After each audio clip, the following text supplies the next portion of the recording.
This is cerebral cinema. Movies of the mind.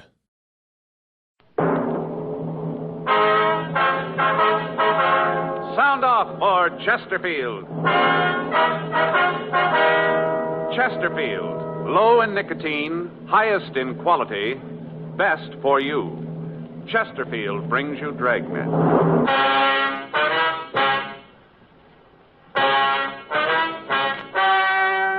Ladies and gentlemen, the story you are about to hear is true. The names have been changed to protect the innocent.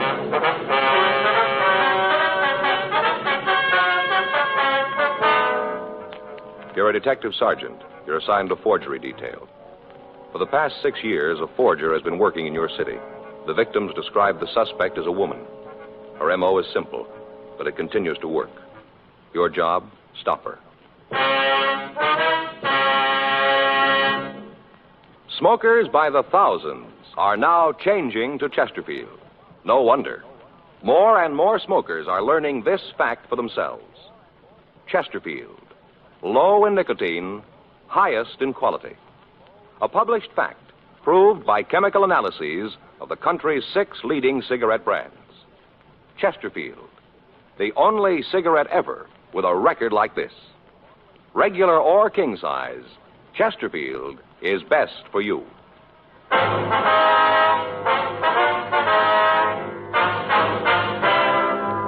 Dragnet, the documented drama of an actual crime.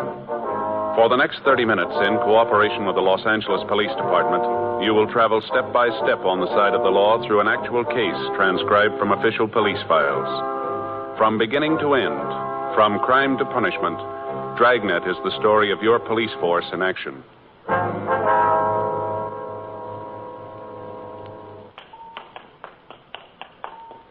It was Friday, September 18th. It was warm in Los Angeles. We were working the day watch out of forgery detail. My partner's Frank Smith. The boss is Captain Welsh. My name's Friday. We were on our way out from the office, and it was 10:42 a.m. when we got to the 9th floor of the Beckworth department store, the credit manager's office. Yes? We'd like to see Mr. Donaldson, please. May I say who's calling? Sergeant Friday, Los Angeles Police Department. Oh, yes, he's expecting you. Just a moment. Thank you. Yes? The gentlemen from the police department are here, Mr. Donaldson. Send them in, please. Yes, sir. You want to go right in? That's the door. Thank you very much. Come on in, gentlemen. Thank you. Mr. Donaldson? Yes? I'm Sergeant Friday. This is my partner, Frank Smith. How do you do? How you do, sir? Sit down. Thank you very much, sir. Now, do you want to tell us what this is all about? Well, it's the little mother again. I've got the receipts here in the desk. Is Sergeant Ferguson still working on this case? Yes, sir. I talked to him the last time we were stuck. Usual type of things charged? Yes, children's shoes, dresses, sweaters, same as always. I see. Now, I wonder if I could have those slips, Mr. Donaldson. Sure. Here you are. Thank you. All made out the same day. Mm-hmm.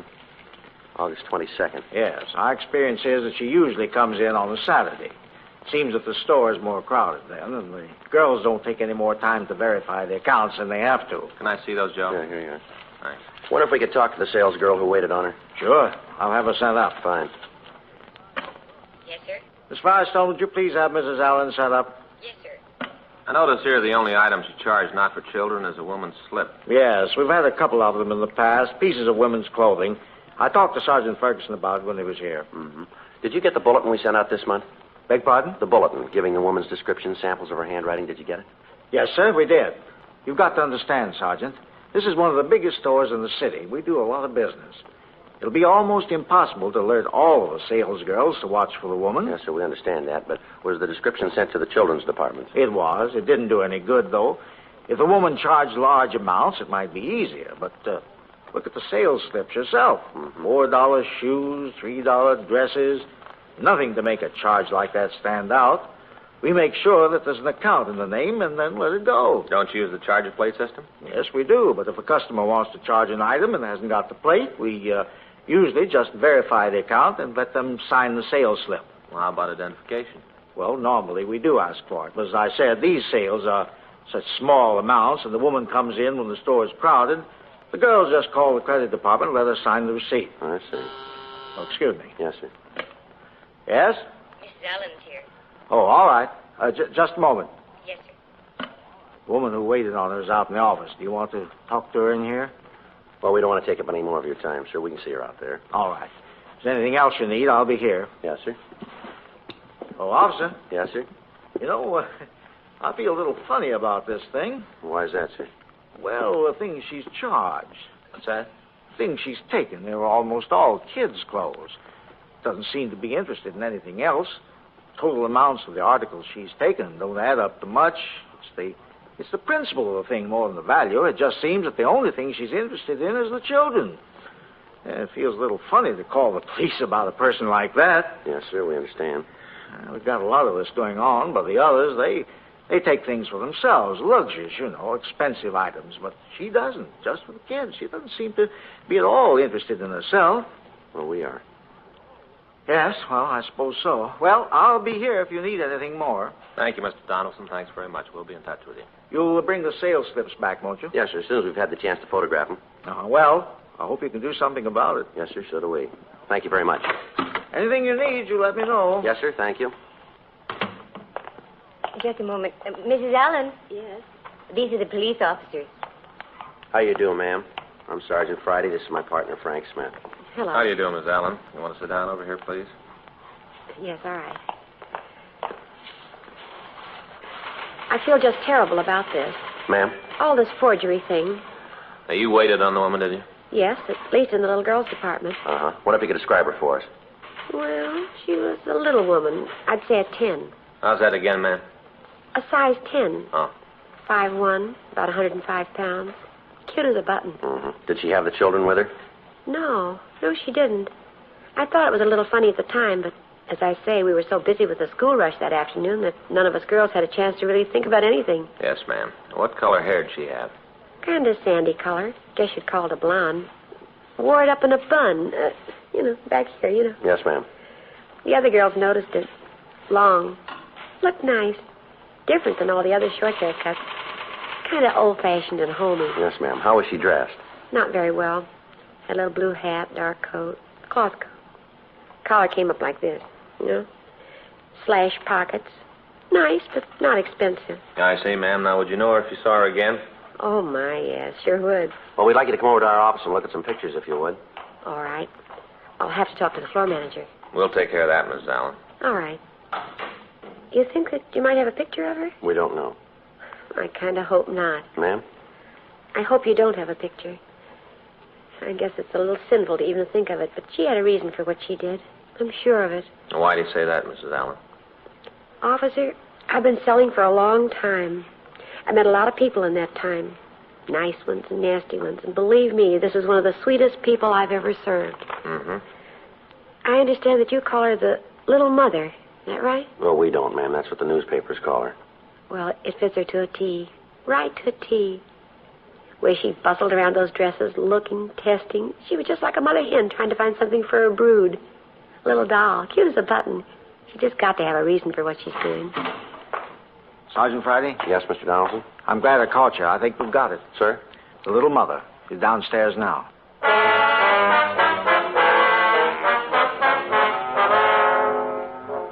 For the last 6 years, the same woman had been operating in the downtown department stores. During that period, she'd forged a total of $1,300 worth of merchandise that we knew of. Because of her M.O., there was no way of telling how much more had gone undetected. The operation was a simple one. She'd enter a store, go to one of the departments. There she'd pick up articles of apparel, mostly for children, and then ask to charge them. She'd explain that she'd forgotten her charger plate, and after the account had been verified, she'd sign the charge slip. These slips would be put in the mail to the people who maintained the account, and it wouldn't be until they noticed a discrepancy that we'd be notified. Usually a month would pass between the time the clothing was taken and we were told of it. In the 6 years that the Little Mother, as the newspapers had dubbed her, had been operating, almost every team of detectives in the forgery detail had worked on the case. Statements from salesgirls who'd waited on her were taken. Photostats of the sales slips were made. Witnesses were interrogated, and then when the sum total of actual physical evidence was weighed and sifted, there was no lead to the identity of the forger. The police department had gotten out printed bulletins and copies of composite drawings of the suspect, and these had been distributed to all department stores in the area. But because of the suspect's appearance and the way she operated, none of the victims became suspicious in time to notify us. The Department Stores Protective League was working with us, but they met with the same dead ends that we'd found. Meanwhile, the evidence continued to pile up. The operation continued to work. When the manager of Beckworth's department store told us that the suspect was in the store, Frank and I were able to come up with the first concrete lead we'd had since we'd been working on the case. In the company of the manager and the saleswoman, Mrs. Myra Allen, Frank and I went down to the boys' department where the suspect was reported to be. Down this way. Yes, sir. The girl said she was over by boys' suits. I hope they were able to hold her. Mm-hmm. Just a minute. Yes, sir. I know I don't have to tell you, gentlemen, about the store's liability in a situation like this. No, sir. Now, I'm sure it's her, but it could be very embarrassing and expensive to the store if we made a mistake. All right, sir, we understand. Good. Over here. All right. Mr. Donaldson?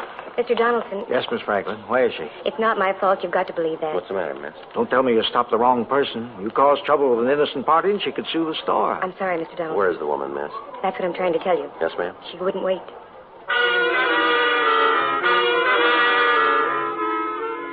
A quick search of the immediate vicinity in the store failed to turn up the suspect. The department store security staff was notified, and a watch was put on all of the doors. The credit department was notified, and they took action. We checked with the elevator operators. We found one that told us she'd seen a woman who answered the description get in her car.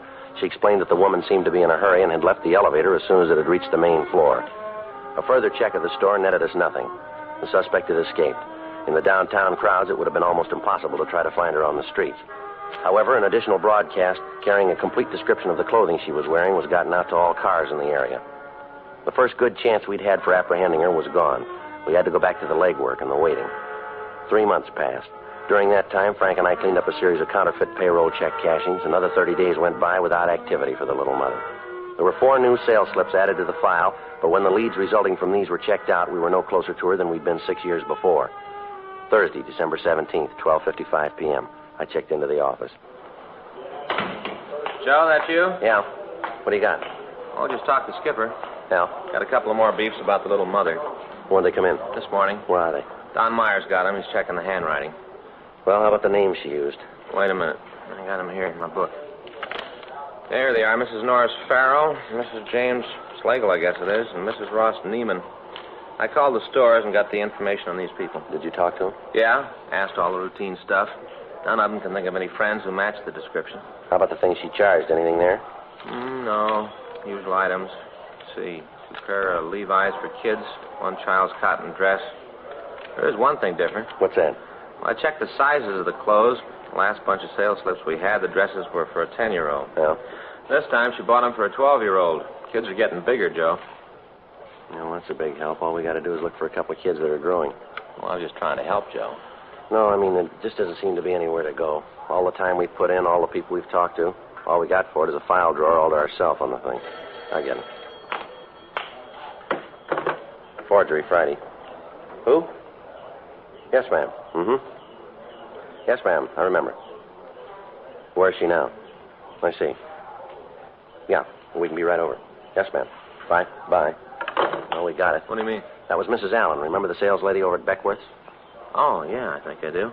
What'd she have to say? Told me she's having lunch in the restaurant at the corner of Jackson and Hill. Yeah. Our suspect's sitting next to her.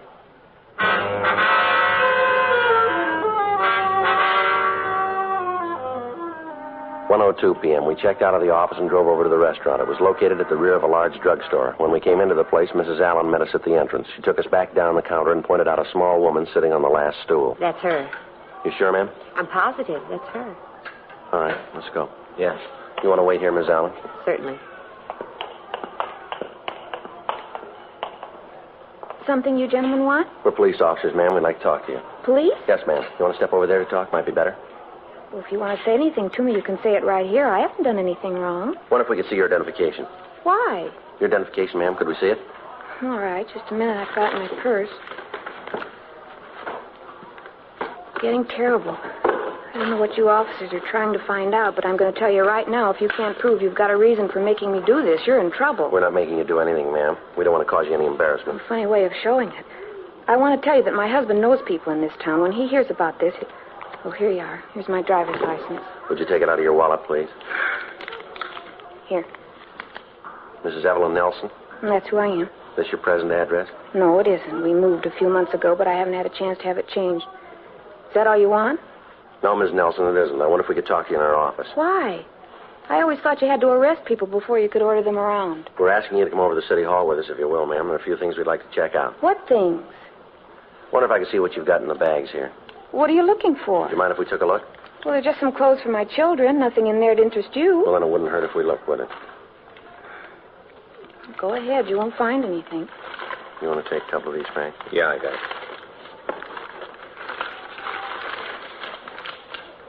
Well, what about it? Did you find anything wrong? Maybe a gun? No, ma'am, but I wonder if you could explain this. What's that? This charge slip here, signed by Mrs. Ross Neiman. Well, certainly that was probably in the bag when I bought the things. I don't know anything about it. All right, Miss Nelson. Afraid we're going to have to ask you to come with us. On what charge? Suspicion of forgery.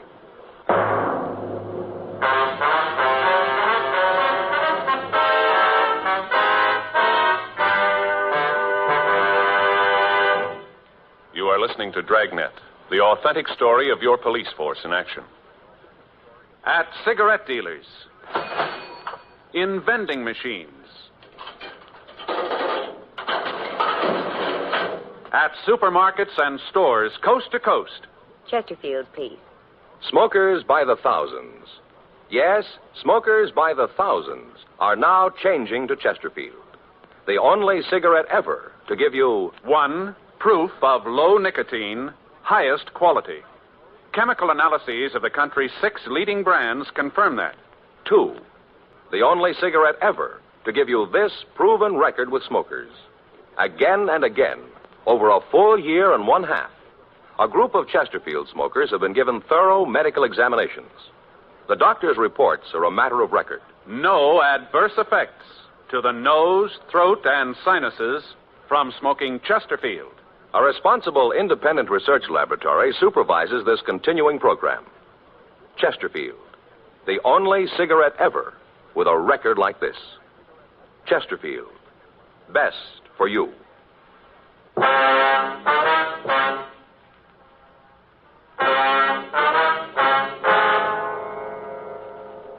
We returned the suspect to the city hall for questioning. While Frank checked her name through the files, I tried to get her to talk. For 20 minutes, her attitude was one of surprise, and she answered the questions I put to her with indignance. Finally, she lapsed into silence and wouldn't reply at all to further interrogation. Frank came back from R&I with the information that there was no arrest record for Mrs. Nelson. We put out calls to the salesgirls who had waited on the little mother in the past and asked them to come down to the office to see if they could identify the suspect. Yes, ma'am. Room 29. Yeah, come right in the first street entrance, turn left into the police department. That's right, ma'am. There's an arch there. Go right through it. Straight down the hall and to the right. Well, it's the only way you can go. It's on the left as you go down the hall. That's right, 29. If you'll ask for Sergeant Friday or Officer Smith. No, ma'am, Smith. That's all right, ma'am. We'll expect you. Goodbye. I'll call the next one. Yeah. You know, you'd save yourself and us a lot of trouble if you'd tell us the truth, Mrs. Nelson. Mrs. Nelson? Hello, may I speak with Miss Brundage, please? In children's wear? Yes, ma'am, I will. Hang up the phone. Beg your pardon? You don't have to go through this anymore. All right, ma'am. You want to tell us about it? Mrs. Nelson? I only did it for them, the kids. I didn't want to. How do you think I felt when I knew I was stealing? How do you think I felt? You want to go ahead? My husband, Paul's a good man. What he's done, he thinks is right. I can't quarrel with him. But he doesn't know, he doesn't understand. It isn't that he doesn't love the kids. He does. He really does. It's just that he doesn't understand. You can see that, can't you? He doesn't understand about them. Do either of you have a handkerchief? I came away this morning without one. Yes, ma'am. Here you are. Thanks. You want to go ahead, please? All his life he's worked.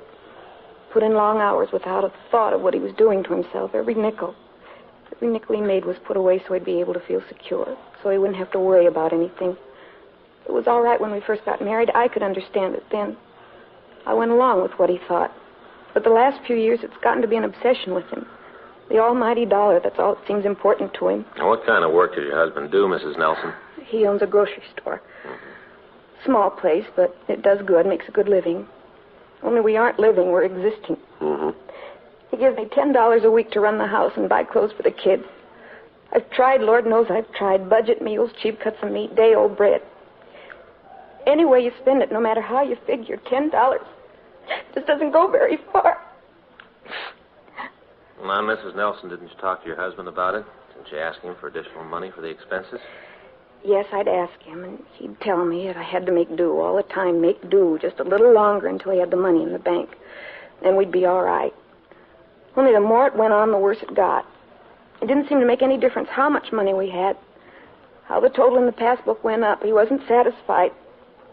Had to be a little more, a little more. I guess I'm feeling sorry for myself, but you see, he could afford to buy the kids decent clothes, at least that. You agree with me, don't you? Well, that's hard to say, ma'am. Not for me. I'll never forget the day when my boy came home crying. He'd been fighting. One of the other boys at school had said something about the patches on his clothes. Just a little kid, that's all he was, ridiculed by his friends. That's when I made up my mind to do something about it. Does your husband know anything about your activities? No, nothing. How'd you explain the new clothes for the youngster to him? I didn't have to. Last year, he's been working so hard at the store, I hardly ever see him. The kids don't hardly know him. He even spends Sunday at the store dressing the windows.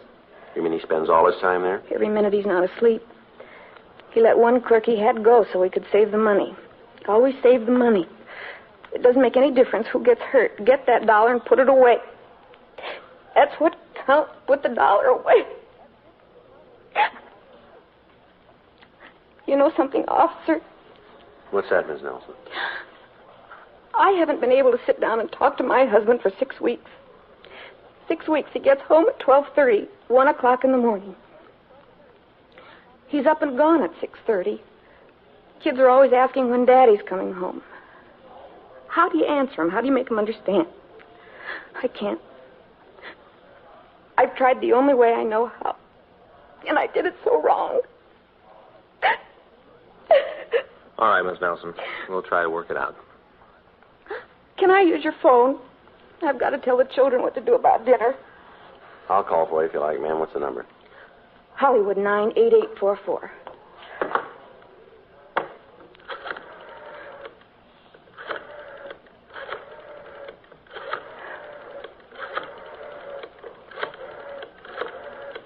Where's your husband now, Miss Nelson? At the store, I guess. You're going to call him? I think we should, ma'am. Let him know what's happened. I guess so. Somebody's got to take Hello, care of I'm the kids. calling for Mrs. Nelson. I wonder if I could speak to her son. This is Sergeant Friday, Los Angeles Police Department. Who? Yes, no, she's down here now. Room 29. All right, fine. Was that my boy? I wanted to talk to him. No, ma'am, that was your husband. He's on his way down here.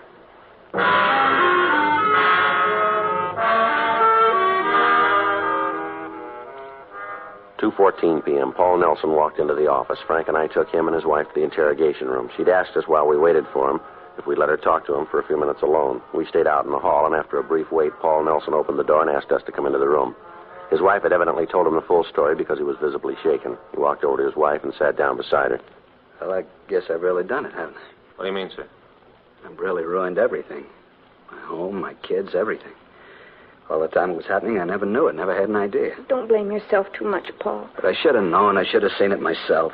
Even when you tried to tell me, I was too busy to see it, too wrapped up with the business. It wasn't for me, Paul. It was for the children. It doesn't make any difference who it was for. I'm the one who caused it. I'm the one. It's my fault. I'm sorry, Evelyn. How can I ever make it up to you? Don't think about that now, Paul. It won't do any good. What's been done can't be changed. How about it, officer? Sir? What happens now? Well, your wife is going to be given a preliminary hearing. She'll have the chance to plead guilty. If she does, the court will decide what to do. What's the punishment for what she's done?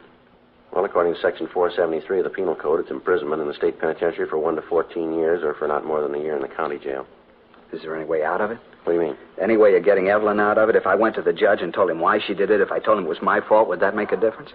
I don't know. That'd be up to the court. But I could try. Yes, sir. If I paid the money back for all the things she's taken, I can afford it. I could go to the stores and pay him. Maybe they'd feel different then, huh? I could make it up to him. Everything would be all right. Well, it's been going on for 6 years, you know. But if I did pay the stores back, it'd make it up to him, wouldn't it? Maybe, but how about your wife? What? How are you going to make it up to her?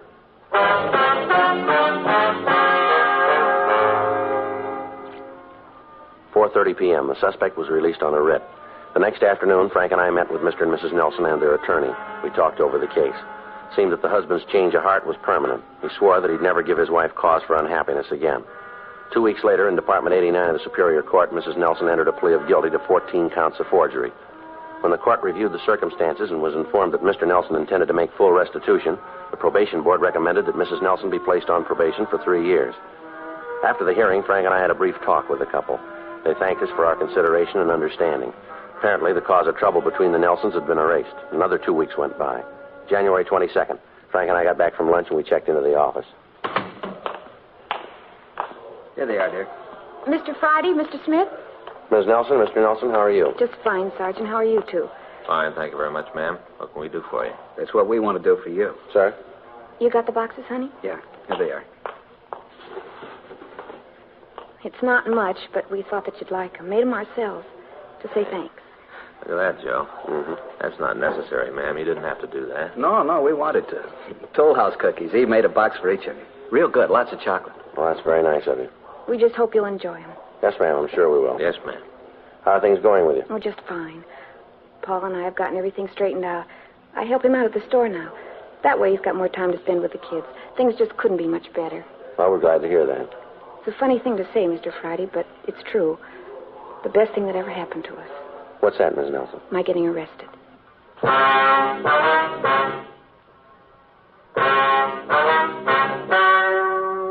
The story you have just heard is true. The names were changed to protect the innocent. On January 8th, a meeting was held in the county probationer's office in and for the county of Los Angeles, state of California. In a moment, the results of that meeting. Now, here is our star, Jack Webb. Thank you, George Fenneman. Friends, we've been getting letters from people all over the country telling us that they've switched to Chesterfield. Just as I've been telling you, thousands of smokers are changing to Chesterfield because only Chesterfield gives proof of low nicotine, highest quality. That's why I recommend you try them today. Regular or king size, you'll find Chesterfield best for you.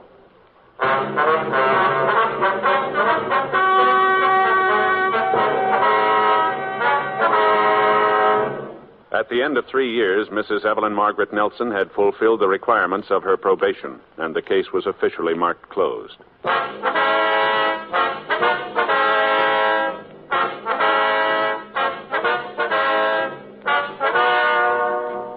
You have just heard Dragnet, a series of authentic cases from official files. Technical advice comes from the Office of Chief of Police W.H. Parker, Los Angeles Police Department.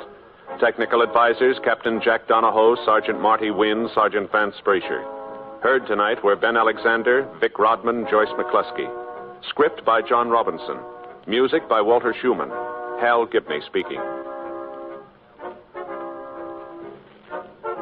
Watch an entirely new Dragnet case history each week on your local NBC television station. Please check your newspaper for the day and time. Chesterfield has brought you Dragnet, transcribed from Los Angeles. Have you tried new cork-tipped Fatima? It's the smooth smoke. Here's why. New Fatima tips of perfect cork, king size for longer filtering, and Fatima quality for a much better flavor and aroma. Remember, Fatima has the tip for your lips. Try new Fatima. See how smooth it is. Fatima is made by the makers of Chesterfield, Liggett and Myers, one of tobacco's most respected names.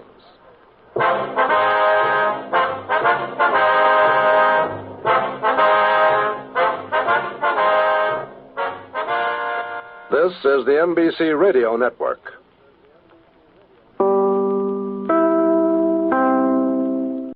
Cerebral Cinema hopes you have enjoyed this movie of the mind.